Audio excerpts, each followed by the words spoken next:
one, I think you made a very profound statement that records were made to be broken. Which still leads me back to the issue about potential, and you've talked about imagining the future. I guess for most of us, that word imagination is very broad. What would you entail? I mean, what would you say, describe that imagination, that spirit of imagination around? Is it around breaking barriers and saying, I think I'll become president in the next 5 years? I don't know. What's reality? What's imagination? I think that's really what I'm struggling with here. Okay, look, imagination is the ability to stretch my mind to the future. But remember what I said. I'm not just stretching my mind to the future of I want to be this. Within that whole context, I'm also stretching my mind to what are the things I need to do to be able to be this. All right? Now, you want to be, let's say hypothetically, you use the example president. You want to be president, imagination. And you have no concept of global affairs. You have no concept. Let's say foreign policy, you say, what is that? You have no concept of any of these things. All right? They say, if you become president, what will you do? And you say, when people want to lie, that's when they start a sentence with M. Anyway, so you have no clue. That's part of the problem. You have so many people, and I have a passion for young people. Okay, even though I work with companies, I have a passion for young people. And I say, every dream has a demand. I had a dream to be doing some of the things I'm doing today. But one of the things I did, I was spending $500 every month on books. Every single month. Now, there was a stage in my life I was so poor, the poor called me poor. So I knew what my problem was information. I was not born to be poor. It was information. So I went hunting. Every book that had the word millionaire, I bought. How to Think Like a Millionaire. The Millionaire Next Door by Thomas J. Stanley. The Millionaire Mind by Thomas Stanley. The Millionaire's Notebook, Stephen Scott. Every book that had the word millionaire, I went to buy. Because I realized the difference, the gap between where I am and where I want to be is information. So that was part of the demand of my dream. Okay? Then I realized I was hanging out with a bunch of chickens. The eagle that hangs out with chickens will forget how to fly. I was hanging out with a bunch of chickens who had no vision for the future. They are so frozen in what they used to do.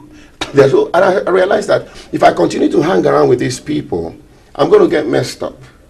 So I quietly broke diplomatic relations with them. And I tell my sons, I tell my children today, choose your friends, don't let them choose you. Because especially when you begin to do well, everybody will want to choose you as a friend. And some of those people are just excess baggage. So you have to be unemotional where relationships are concerned. I will measure the impact of a relationship in my life. Are you adding to me or am I adding to you? It's one of the two. There is no neutral ground. It's either you are contributing to me or I am contributing to you as a mentor. There is no friendship just for the sake of let's just talk about cars and great minds talk about ideas. Ordinary minds talk about events, and the lowest level of minds talk about people.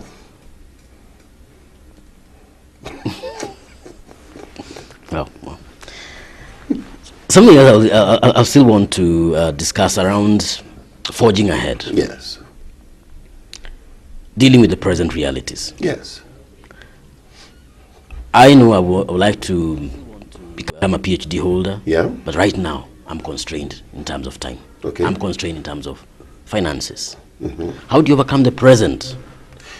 Well, if your vision of tomorrow is strong enough, it will pull you out of the present. Let me tell you, constraints will be there. Can I tell you honestly, even though you are my friend, I choose you as my friend, can I tell you honestly why the constraints are there? It's because the pull of the vision is not strong enough. Look, when the pull of that vision is strong enough, do you know when a woman is ready to give birth, even the woman cannot stop the baby from coming out when the time comes. So I would say continue building yourself, getting information about your vision, meditating on your vision, a day will come. Some people call it an aha moment. Something will snap and you just say, you know what, I'm out of here. You know, and I begin to pursue that. And that's what has happened to me. I looked at my present reality and I realized, and I asked myself a simple question: Wale, in 10 years' time, do you still want to be here? No. You know, if you don't change where you're going, you're likely to head you're likely to end up where you're headed. You know? And I looked at where I was headed and I realized, you know what? I don't like this. Okay? And I made up my mind. Number one, I'm restless. I cannot sit down from 9 to 5. I am restless. I have to do something new. And so I realized I cannot do that. And so when I left university, after my first year or two, working as a research assistant in the institute I told you about, and I left. And since then, and you know, that's part of the demand. And you see, it's because the picture of the future was so great. My present couldn't hold me back. And that's so important.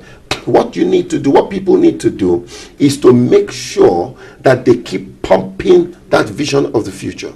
Surround yourself with paraphernalia that talk about where you're going. Surround yourself with relationships. Surround yourself so you see a picture.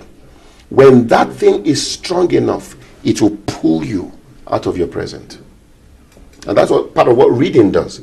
I keep saying it everywhere. The person who does not read has no advantage over the person who cannot read. You know? So we need to read. A book can be a form of information. It can be a form of education. But the most powerful form of use of a book is transportation. A book can transport you to where you want to be. I read some books that, you know, revolutionized my thinking. I remember I was going through a dark period. I read Donald Trump, The Art of the Deal. And I saw a man that could not be held down.